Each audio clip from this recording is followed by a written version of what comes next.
Anxiety isn't fear, and understanding the difference could change your life. Here's what neuroscientists discovered. When you're afraid, specific brain regions like the amygdala fire up with quick defensive responses. But anxiety? It activates a completely different network. Areas involved in decision-making, prediction, processing uncertainty. Your brain is working overtime, trying to prepare for threats that might not even exist. Fear has an object. You're afraid of something. A spider, a deadline, getting hit by a car. You can point to it, but anxiety doesn't work that way. Anxiety is what happens when there's no specific object. You're not responding to a clear threat.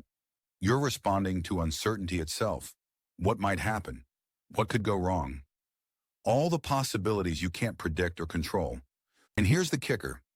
Research shows people with anxiety disorders don't necessarily overreact to actual threats. What they do is struggle to determine what's safe versus dangerous. They show elevated responding to safety signals, broader generalization of learned threats, and trouble letting go even after danger passes. They can't tolerate uncertainty. This concept, intolerance of uncertainty, is now recognized as a major factor underlying all anxiety disorders. Generalized anxiety disorder, obsessive-compulsive disorder, social anxiety, panic disorder. Common thread, uncertainty itself becomes unbearable.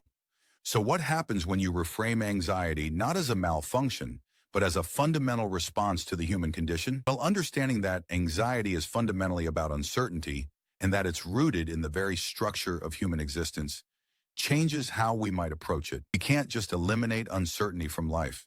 The future will always be uncertain. We will always face choices and possibilities that we can't fully predict or control. That's part of what it means to be human. But we can develop different relationships with that uncertainty. We can learn to tolerate it better, to sit with the discomfort of not knowing without spiraling into overwhelming anxiety. Rather than trying to eliminate all uncertainty or get absolute guarantees about the future, the goal is to increase tolerance for ambiguity and unpredictability, to recognize that uncertainty is inevitable and that we can function even when we don't have all the answers. At its core, anxiety isn't the same as fear, and it's not just a disorder to be eliminated.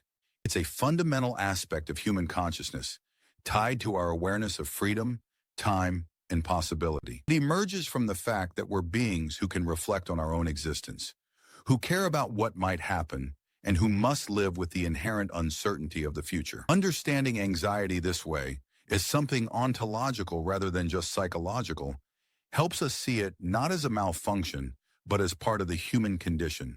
And maybe that understanding itself can take some of the edge off. If this changed how you think about anxiety, let me know in the comments.